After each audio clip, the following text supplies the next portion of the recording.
Hello दोस्तों, मेरा नाम है मोहित और आज मैं आप लोगों के लिए लाया हूं ट्रक ड्राइवर की आप बीती जिनका नाम बलदेव है। तो चलिए अब यह कहानी बलदेव जी के नजरिए से सुनते हैं। लेकिन उससे पहले अगर आप लोग चाहते हैं कि आपका नाम वीडियो में लिया जाए तो कमेंट में अपना नाम और अपने शहर का नाम जरूर लिखें। तो अब ज्यादा समय नहीं लेते हैं, चलिए कहानी की शुरुआत करते हैं। मेरा नाम बलदेव है और मेरे लिए ट्रक सिर्फ एक गाड़ी नहीं है, ये मेरा घर है, मेरी दुनिया है और मेरी सबसे अच्छी दोस्त भी।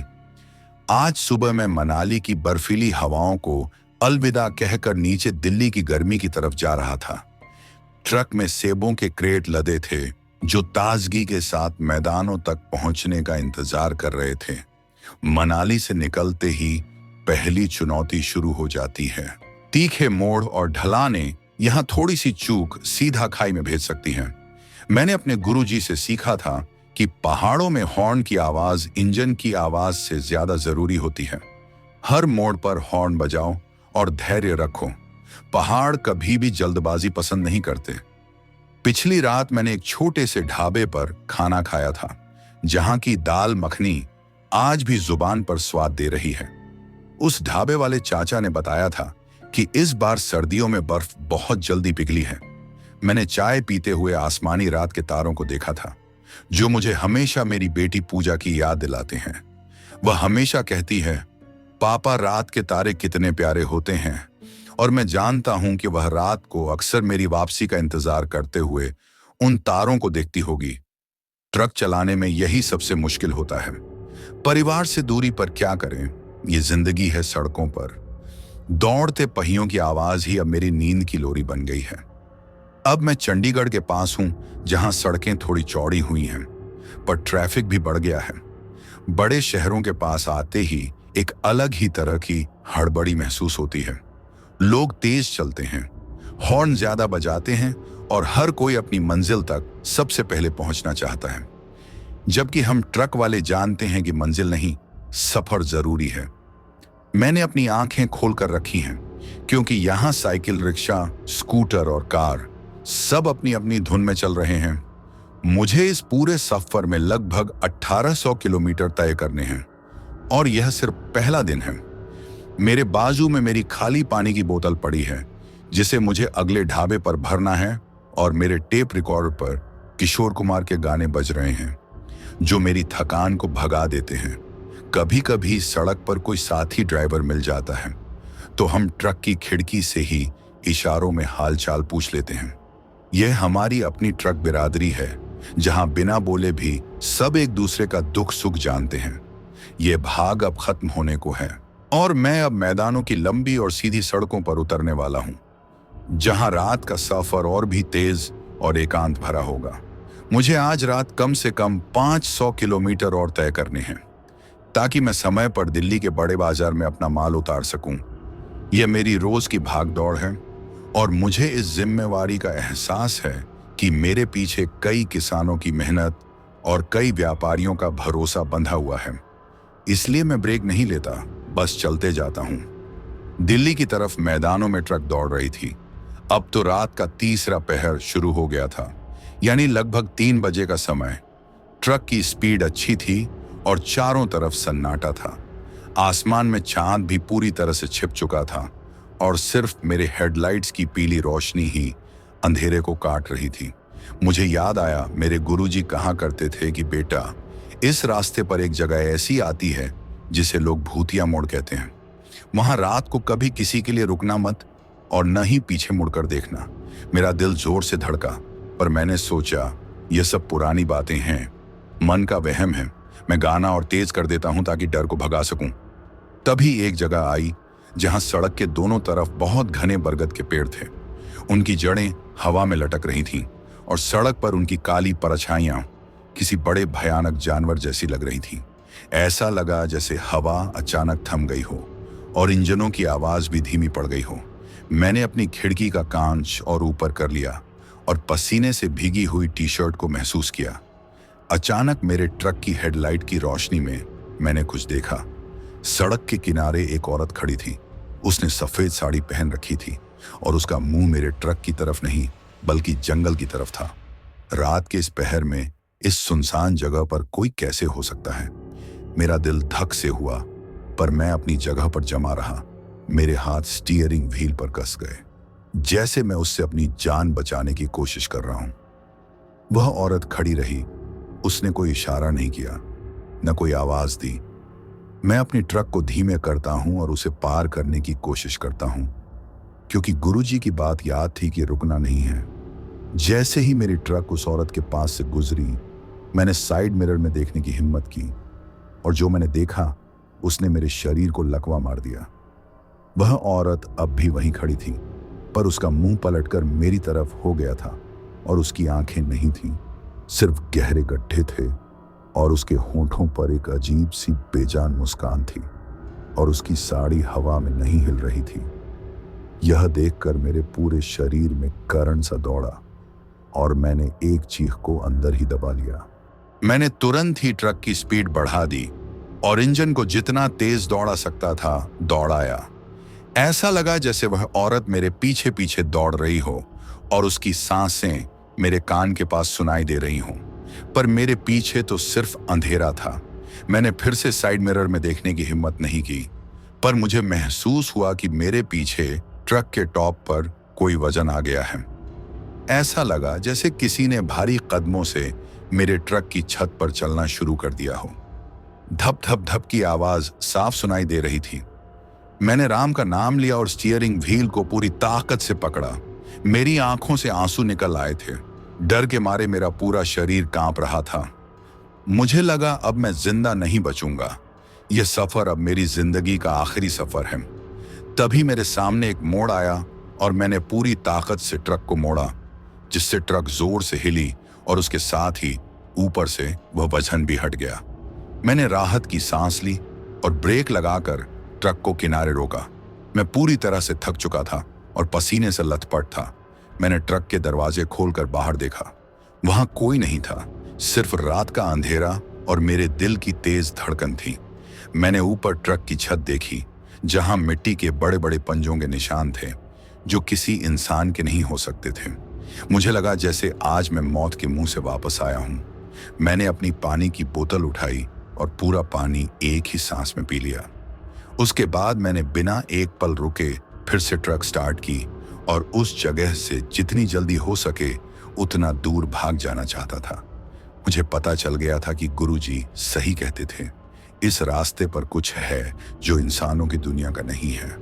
अब मेरा सफर सिर्फ एक काम नहीं था, यह मौत से एक दौड़ बन चुका था, और मुझे सुबह होने से पहले इस डरावने सफर को खत्म करना था।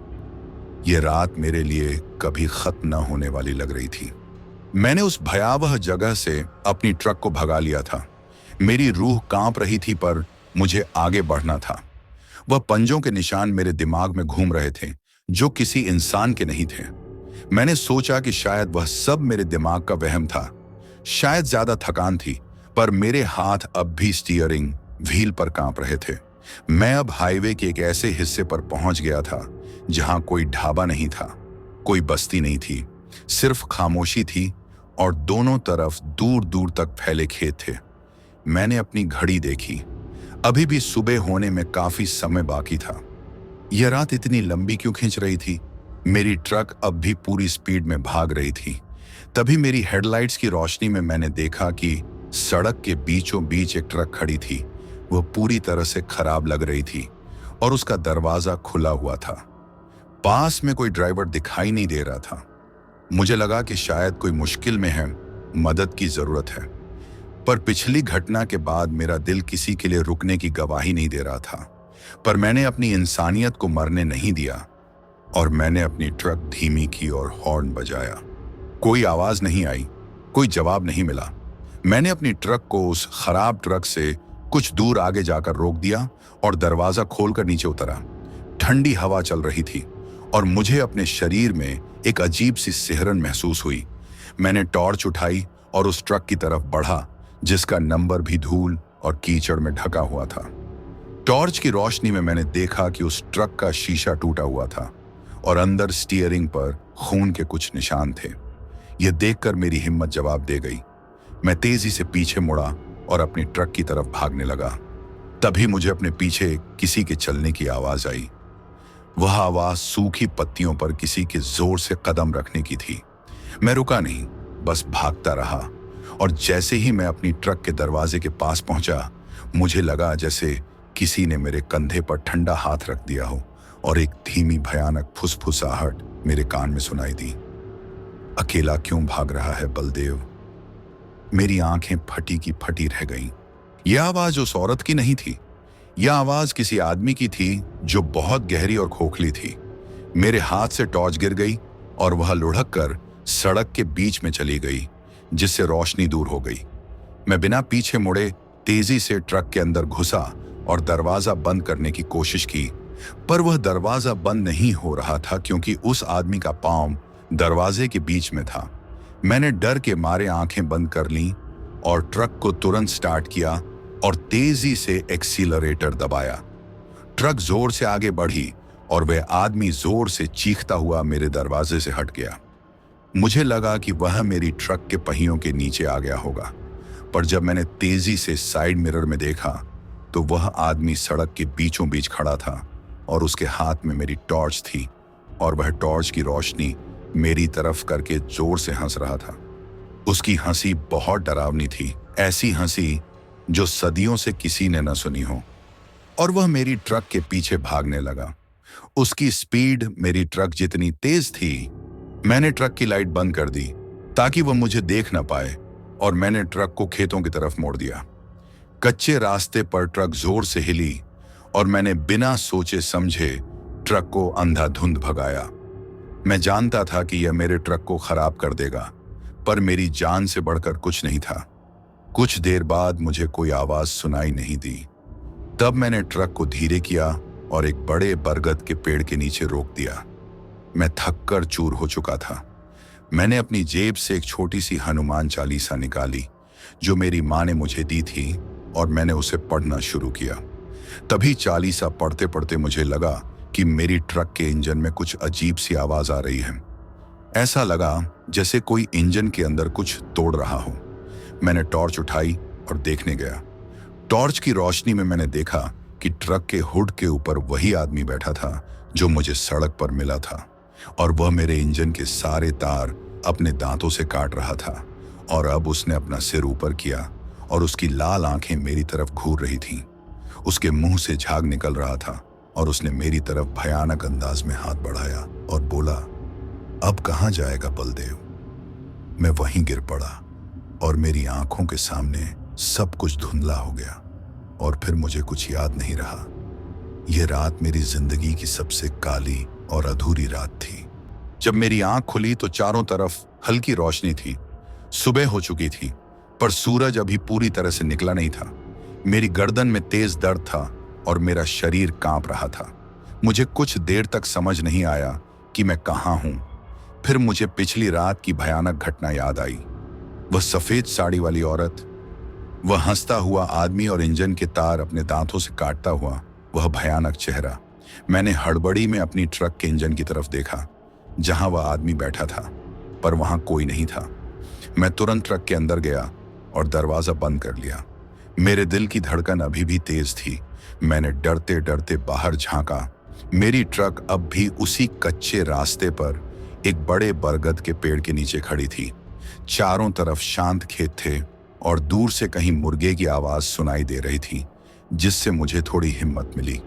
मैंने हिम्मत करके इंजन स्टार्ट करने की कोशिश की, पर ट्रक स्टार्ट नहीं हुई। जैसा कि डर था, उस आदमी ने इंजन को नुकसान पहुंचाया था। मैंने ट्रक के अंदर हनुमान चालीसा को पकड़ा और बाहर निकला। मुझे अब डर नहीं लग रहा था, बल्कि गुस्सा आ रहा था और मुझे अपनी मंजिल तक पहुंचना था। मैंने हुड खोला और अंदर देखा। इंजन के तार सचमुच टूटे हुए थे और जगह जगह कटे हुए थे। ऐसा लग रहा था जैसे उन्हें किसी तेज हथियार से नहीं, बल्कि किसी जानवर के दांतों से काटा गया हो। तभी मेरी नजर पास की जमीन पर पड़ी जहां रात को मैंने वह आदमी देखा था। वहां जमीन पर एक लोहे की चेन टूटी हुई पड़ी थी और उस पर पुराने खून के धब्बे थे, और उसके पास ही ट्रक के शीशे के कुछ टूटे हुए टुकड़े पड़े थे। ये देखकर मेरे होश उड़ गए। मैंने सोचा कि वह आदमी कोई पागल या चोर होगा, पर चेन और खून के धब्बों ने कहानी को और ज्यादा डरावना बना दिया। मैंने सोचा कि अब मुझे किसी न किसी की मदद लेनी होगी। तभी मैंने दूर खेत की मेड़ पर किसी को चलते हुए देखा। वह एक किसान था जो अपने खेत की तरफ जा रहा था। मैंने अपनी आवाज में पूरी ताकत भरकर उसे पुकारा, अरे भाई जरा सुनना। किसान ने मेरी तरफ देखा और फिर बिना कुछ कहे तेजी से मेरे पास आया। उसकी आंखें बड़ी थीं और चेहरे पर डर था। मैंने उसे पूरी रात की कहानी बताई। वह किसान मेरी बात सुनकर उदास हो गया और बोला, बाबूजी, आप उस ट्रक को पहचानते हैं जो आपको सड़क पर मिली थी? मैंने हाँ में सिर हिलाया। उसने बताया कि वह ट्रक उसी गांव के ड्राइवर की थी जो 5 साल पहले इसी रास्ते पर अपने खेत जा रही थी और रात को उसकी ट्रक को किसी ने रोककर जंजीरों से बांध दिया था और उसी जगह पर उसकी हत्या कर दी गई थी। और आज तक उसका शरीर नहीं मिला, लेकिन उसकी रूह रात को इसी रास्ते पर भटकती है और लोगों को रोकने की कोशिश करती है ताकि वह किसी और को भी अपने साथ ले जा सके। किसान ने कहा कि उस ड्राइवर का नाम रमेश था। यह सुनकर मेरे पैरों तले जमीन खिसक गई। तो क्या वह आदमी जिसे मैंने अपनी ट्रक के इंजन पर देखा था, वह रमेश था? उसकी हंसी, उसका गुस्सा और उसका मेरी ट्रक का दरवाजा रोकने की कोशिश करना, यह सब साफ हो रहा था। वह अपनी जंजीरें तोड़कर आया था और इसीलिए चेन टूटी पड़ी थी। किसान ने मुझे बताया कि रमेश हर ट्रक वाले को अपना दुश्मन समझता है क्योंकि ट्रक वालों ने ही उसे मारा था। मैं डर के मारे कांप रहा था, पर किसान ने मुझे हिम्मत दी और कहा कि वह किसी को बुलाकर मेरी ट्रक को ठीक करवा देगा, पर मुझे यहां से जल्दी निकलना होगा। उसने बताया कि शाम ढलने से पहले यहां से निकल जाना, क्योंकि अंधेरा होते ही रमेश की रूह फिर से मजबूत हो जाती है। मैंने किसान का धन्यवाद किया और मैंने तय किया कि अब मैं किसी भी हालत में हिम्मत नहीं हारूंगा और अपने माल को उसकी मंजिल तक पहुंचाऊंगा। यह सफर अब मेरी परीक्षा बन चुका था और मुझे इस परीक्षा में पास होना था। उस किसान ने कुछ लोगों को बुलाया और 3 घंटों की मेहनत के बाद किसी तरह मेरे इंजन के तार जोड़े गए और ट्रक फिर से गरजने लगी। मैंने किसान को उसके पैसे दिए और पूरी ताकत से अपनी ट्रक को दिल्ली की तरफ दौड़ा दिया। अब मेरा सफर सिर्फ एक रास्ता नहीं था, यह जीने और मरने के बीच की एक दौड़ बन चुका था और मैं जानता था कि दिल्ली पहुंचने से पहले अभी मुझे एक और रात का सामना करना है और मुझे हर हाल में उस अगली रात में जागते रहना होगा। बलदेव अपनी ट्रक को पूरी रफ्तार से दिल्ली की तरफ दौड़ा रहा था। सुबह का समय था और सूरज की रोशनी ने अंधेरे की हर चीज को धो डाला था, पर बलदेव के दिल में रमेश का डर और उसकी लाल आंखें अभी भी ताजा थीं।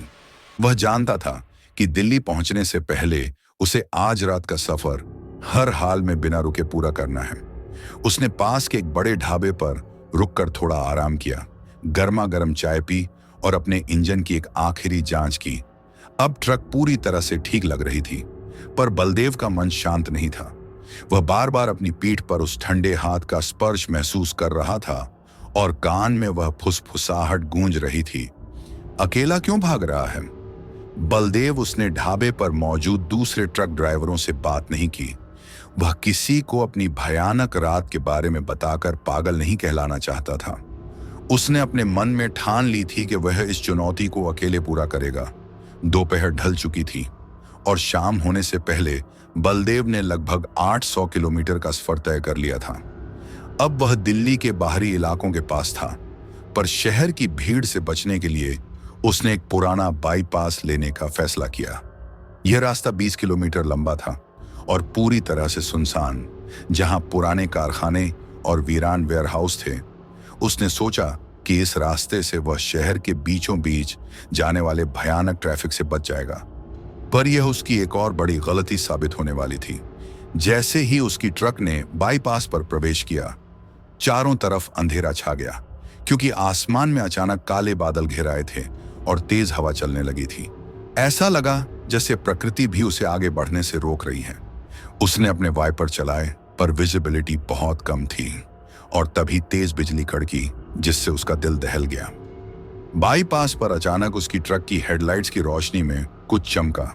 सड़क पर एक गड्ढा था और बलदेव ने अचानक ब्रेक लगाया, जिससे सेबों के क्रेट जोर से आगे पीछे हुए ट्रक रुक गई और चारों तरफ सन्नाटा छा गया। तभी उसके कान में एक और फुसफुसाहट सुनाई दी।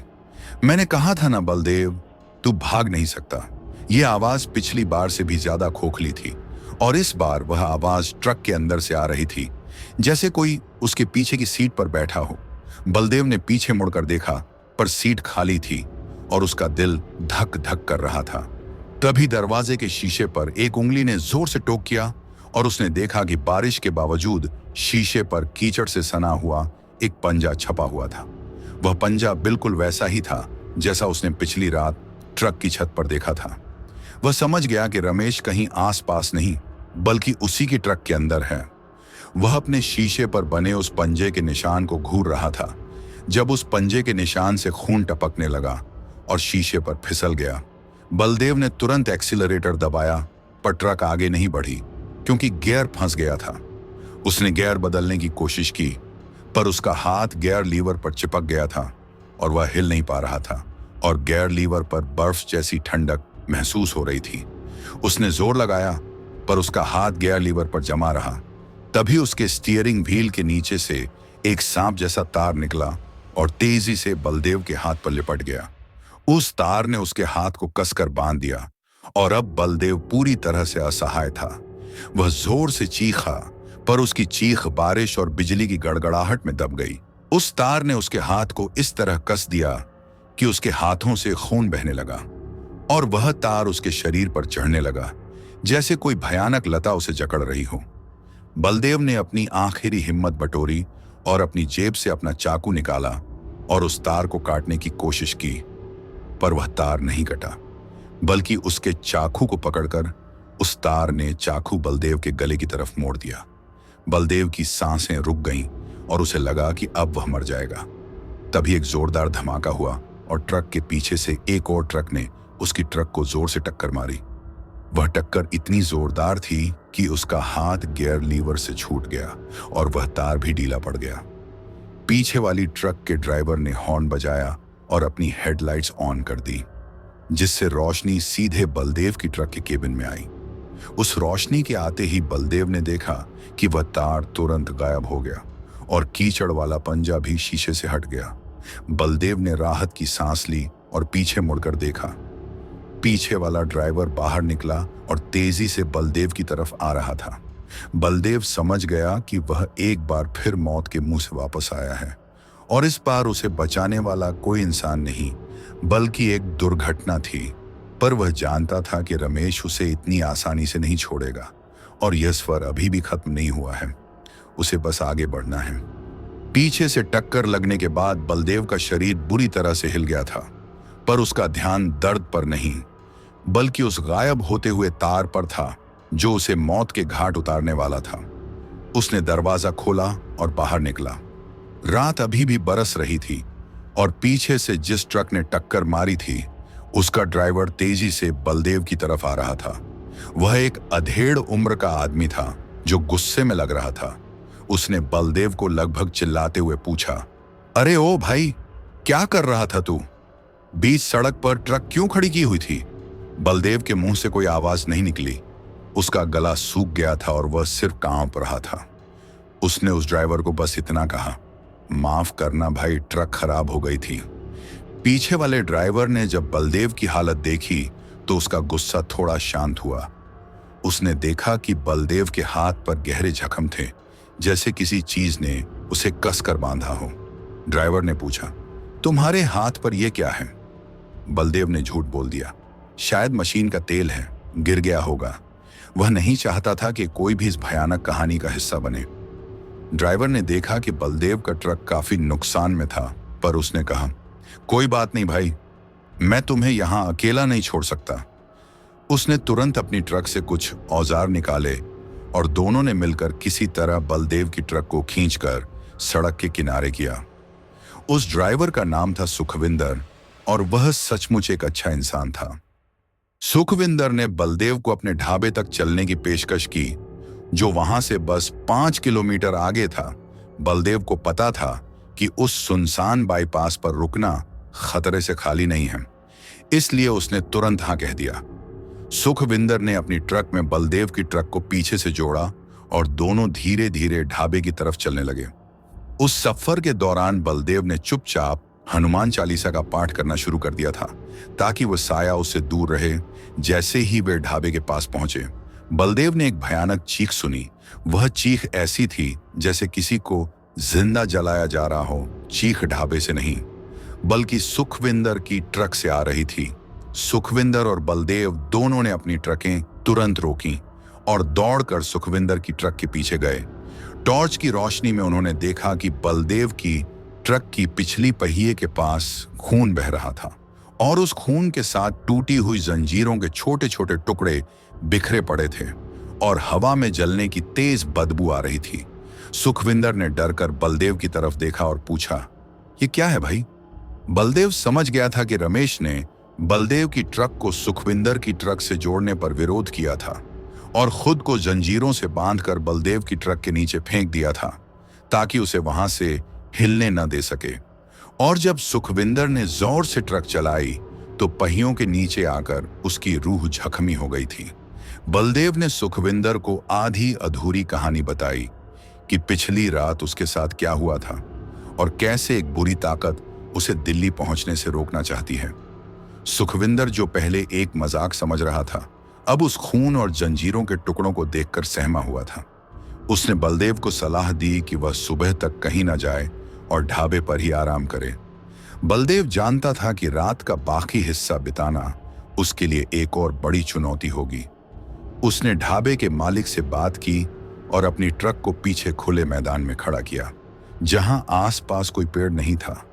बलदेव ने अपनी ट्रक के चारों पहियों के नीचे नमक डाल दिया। यह उसने अपने एक बुजुर्ग ड्राइवर से सीखा था कि नमक बुरी ताकतों को दूर रखता है। रात के बाकी हिस्से में बलदेव जागता रहा। वह सो नहीं पाया था। उसने पूरी रात हनुमान चालीसा पढ़ी और अपनी बेटी पूजा के बारे में सोचा कि वह उसके लौटने का इंतजार कर रही होगी। सुबह होते ही सूरज की पहली किरण के साथ ही बलदेव को थोड़ा सुकून मिला। उसने ढाबे पर ही एक मैकेनिक को बुलाया और अपनी ट्रक की मरम्मत करवाई। मरम्मत होने के बाद बलदेव ने सुखविंदर का शुक्रिया अदा किया और अपनी ट्रक को दिल्ली की तरफ अंतिम दौड़ के लिए तैयार किया। वह जानता था कि रमेश का साया अभी भी उसके आसपास है, पर अब वह मानसिक रूप से ज्यादा मजबूत था और उसने कसम खाई थी कि वह आज रात को चाहे कुछ भी हो अपनी मंजिल तक पहुंचेगा, क्योंकि यह अब सिर्फ सेबों का सफर नहीं था, यह बलदेव की जीत का सफर था और उसे पूरा विश्वास था कि वह यह जंग जीत जाएगा। कहानी में बलदेव को एक सच्चा साथी मिला जिसने अनजाने में उसकी मदद की और उसने एक और भयानक रात का सामना किया। अब वह दिल्ली के बेहद करीब है, लेकिन डर अभी भी उसका पीछा कर रहा है। सुबह हो चुकी थी और बलदेव अपनी ट्रक को दिल्ली की तरफ बेतहाशा दौड़ा रहा था। सूरज की रोशनी में भी उसे अपने पीछे रमेश की परछाई महसूस हो रही थी, पर अब बलदेव ने डर को अपने ऊपर हावी नहीं होने दिया। उसने अपनी हनुमान चालीसा को डैशबोर्ड पर रखा और अपनी बेटी पूजा की तस्वीर को सामने रखा। ये दोनों चीजें उसे हिम्मत दे रही थीं। सुखविंदर की मदद से उसे नई ऊर्जा मिली थी और उसे अपनी मंजिल साफ दिख रही थी। दिल्ली अब ज्यादा दूर नहीं थी, पर शहर के अंदर दाखिल होने से पहले एक बड़ा पुल पार करना पड़ता था और उस पुल के नीचे एक सूखी नदी बहती थी जिसे पार करने में उसे 1 घंटा लगने वाला था। जैसे ही बलदेव ने पुल पर अपनी ट्रक चढ़ाई, उसने देखा कि पुल के दोनों तरफ बहुत पुराने और टूटे हुए खंभे खड़े थे और उनके ऊपर पुरानी झंग लगी हुई चेन लटकी हुई थी। पुल के ऊपर की हवा बहुत ठंडी थी, जबकि दिन निकल चुका था। यह पुल पूरे इलाके में अशुभ माना जाता था क्योंकि यहाँ कई दुर्घटनाएं हुई थीं और बलदेव को तुरंत याद आया कि रमेश जंजीरों और खून से जुड़ा हुआ था। बलदेव ने अपनी ट्रक की स्पीड और बढ़ाई और वह पुल को जल्द से जल्द पार कर लेना चाहता था। तभी बीच पुल पर पहुंचकर उसकी ट्रक के टायरों में से एक अजीब सी चीख की आवाज आई, जैसे किसी ने उनके अंदर शीशे भर दिए हों, और बलदेव को महसूस हुआ कि उसकी ट्रक की स्पीड कम हो रही है। उसने एक्सीलरेटर पर जोर दिया, पर ट्रक धीरे धीरे आगे बढ़ रही थी और मीटर पर स्पीड 0 पर आने लगी और अंत में ट्रक पुल के ठीक बीच में आकर रुक गई। बलदेव ने ब्रेक पर जोर दिया, पर ट्रक अपने आप रुक गई थी। उसने तुरंत इंजन स्टार्ट करने की कोशिश की, पर इंजन से कोई आवाज नहीं आई। बलदेव ने माथे पर से पसीना पोंछा। वह समझ गया कि यह रमेश का आखिरी हमला है। वह उसे दिल्ली की दहलीज पर आकर रोकना चाहता था। तभी उसने अपनी ट्रक के दरवाजे पर फिर से ठंडा स्पर्श महसूस किया, और इस बार फुसफुसाहट उसके कान में नहीं बल्कि उसके दिमाग में गूंजी। तू वहां नहीं जाएगा बलदेव, तू भी मेरा साथी बनेगा। बलदेव ने डरने की बजाय इस बार अपनी आंखें बंद की और जोर से जय श्री राम का नारा लगाया और अपनी पूरी ताकत से स्टीयरिंग व्हील को तोड़कर दरवाजा खोलने की कोशिश की और चाकू से सीट बेल्ट काट दी। उसने अपनी सीट के नीचे से एक छोटा सा लोहे का सरिया निकाला जो वह आत्मरक्षा के लिए रखता था, और उसने ट्रक के केबिन के अंदर चारों तरफ उस लोहे के सरिये से जोर जोर से मारना शुरू किया, मानो वह रमेश को नहीं बल्कि उसके साए को मार रहा हो। वह चिल्ला रहा था, मुझे नहीं रोक सकता, मैं अपनी बेटी के लिए जा रहा हूं, तू मुझे नहीं रोक सकता। बलदेव की इस हिम्मत और गुस्से से रमेश की शक्ति कमजोर पड़ने लगी, क्योंकि बलदेव अब डर नहीं रहा था।